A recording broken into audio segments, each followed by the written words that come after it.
Imagine a city gripped by fear, its homes and dance halls filled with the frenzied notes of jazz music, all in an attempt to ward off a killer. Who was this mysterious figure that brought such terror to the city of New Orleans in the early 20th century? This is the story of the Axeman. As the sun set on the city of New Orleans in May 1918, a sinister shadow began to cast itself over the once vibrant streets. An unidentified terror, known only as the Axeman, had begun his reign. For the next year and a half, the city would live in a state of constant dread, with the Axeman striking at will, his victims falling under the deadly swing of his weapon. The Axeman's reign of terror was as brutal as it was mysterious. His victims were primarily Italian immigrants or Italian Americans, leading to whispers of ethnically motivated crimes. But the Axeman didn't rob his victims. No, his motivation seemed much darker, much more personal. The city was his stage, and each horrific act was a performance meant to instill fear and chaos. As we reach back into the annals of history, we find reports of similar crimes dating as far back as 1911. Could these early incidents be the work of the same individual who would later terrorize New Orleans? Or were they simply a grim foreshadowing of the horror that was to come? Despite the passage of over a century, the identity of the Axemen remained shrouded in mystery. The authorities of the time were left grasping at straws, their efforts to unmask the killer proving fruitless. The Axeman had come like a specter in the night, leaving only death and fear in his wake before disappearing just as suddenly. As we delve further into this tale of terror, we are left to wonder, who was the Axeman and why did he choose to target the city of New Orleans? Join us on this journey as we attempt to unravel the enigma of the Axeman, a figure who continues to haunt the annals of American crime history. As the city of New Orleans fell deeper into the Axeman's shadow, a chilling pattern began to emerge. This was no ordinary criminal, no common thief. The Axeman was a predator, and his hunting ground was the city itself. The homes of his victims, once places of safety and comfort, were turned into stages for his gruesome performances. The Axeman was methodical, almost surgical in his approach. His tools of choice were a chisel and an axe, both simple, both brutal.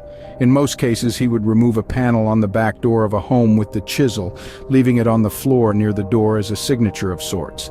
His calling card. Once inside, the Axeman would unleash his fury. He would attack one or more of the inhabitants with an axe, often the victim's own. The crimes were not driven by greed. There was no looting, no theft. The Axeman left the homes of his victims untouched, save for the violence he inflicted on their inhabitants. As the victims' list grew, another pattern emerged. The majority of his targets were Italian immigrants or Italian Americans. This led to rampant speculation in the press. Were these crimes ethnically motivated? Was this the work of the mafia? The lack of evidence for such claims did little to quell the public's fear. In the world of criminology, other theories were put forth. Some suggested the killings were sexually motivated, the Axeman a sexual sadist targeting female victims. Others hypothesized that male victims were only killed when they obstructed his attempts to murder women. But regardless of the motive behind his actions, one fact remained indisputable. The Axeman was not just a killer, he was a symbol of fear, a phantom who turned familiar homes into scenes of horror. The Axeman's choice of victims and his peculiar methods led to a flurry of theories and speculations. The majority of the Axeman's victims were Italian immigrants or Italian Americans, a fact that didn't go unnoticed. This led many to believe that the crimes were ethnically motivated. Some corners of the media even hinted at mafia involvement, despite a glaring lack of evidence to support such a claim. At the same time, some crime analysts suggested that the killings were sexually driven, that the murderer was perhaps a sexual sadist specifically seeking female victims. Criminologists Colin and Damon Wilson put forward the hypothesis that the Axeman killed male victims only when they obstructed his attempts to murder women.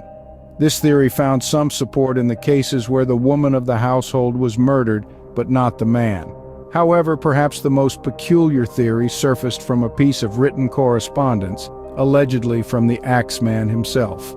The letter suggested a bizarre motive, the promotion of jazz music. The Axeman, so the letter claimed, would spare the lives of those who played jazz in their homes. This led to a night where the city was filled with the sound of jazz, from dance halls to private homes, in an attempt to ward off the Axeman's wrath. And indeed, there were no murders on that night, yet despite the multitude of theories, none have been proven. The mafia involvement, the sexual sadism, the promotion of jazz music all remain mere speculations. The Axeman's reign of terror created a web of fear and confusion that still lingers to this day. These theories, while fascinating, only serve to deepen the enigma of the Axeman. His true motives remain shrouded in mystery. The night of March 19, 1919 was unlike any other in the city of New Orleans.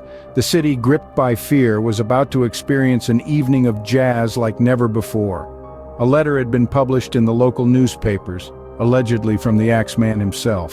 The letter was chilling, promising another gruesome murder at 15 minutes past midnight, but with a peculiar caveat: he would spare the occupants of any place where a jazz band was playing. The city took this ominous warning to heart. The idea seemed absurd, almost comical. Could music, jazz music in particular, deter a serial killer? But the people of New Orleans were not taking any chances. The fear was palpable, the threat all too real. As the evening approached, the sounds of jazz filled the air. Dance halls were filled to capacity, their bands playing the lively tunes of the era. The music spilled out into the streets, echoing down the alleyways and filling the city with an almost surreal atmosphere of trepidation and celebration intertwined. Every corner of the city, from the grandest ballrooms to the humblest households, was alive with music. Professional and amateur musicians alike played their hearts out, their notes carrying the silent plea for mercy from the Axeman's axe. The city, usually a melting pot of culture and celebration, was united in a single goal: survival. As the clock ticked closer to the dreaded hour, the city held its breath. The music played on, a defiant challenge to the Axeman's threat. And then, the moment passed. The city exhaled. The night of March 19th came and went without a single murder. The Axeman, it seemed, had kept his word. The Jazz Night, as it came to be known, marked a turning point in the Axeman's reign of terror. It was a night that showcased the power of music, the resilience of a city, and the bizarre intersection of fear and celebration. It was a night that the city of New Orleans would never forget.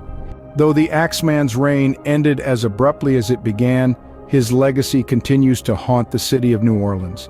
His reign of terror, spanning from May 1918 to October 1919, left an indelible mark on the city's history, a chilling chapter etched in the collective memory of its inhabitants. His victims, primarily Italian immigrants or Italian Americans, were brutally attacked in their homes, their lives cut short by an unknown assailant. The Axeman's choice of victims sparked numerous theories, each attempting to unravel the twisted motives behind his gruesome attacks. Yet despite these countless speculations, the true motives of the Axeman remain shrouded in mystery, adding to the intrigue and fascination surrounding his identity.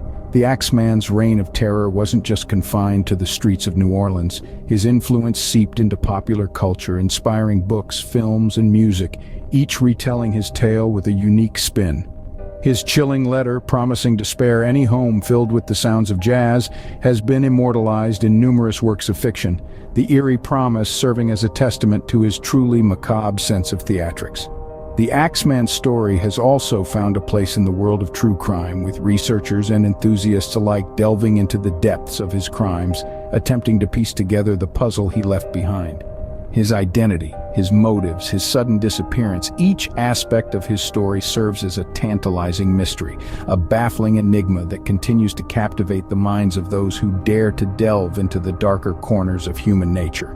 The Axeman of New Orleans remains one of the most intriguing unsolved mysteries of the 20th century. His story, like the haunting notes of a jazz tune, lingers on, a chilling reminder of a terror that once gripped a city,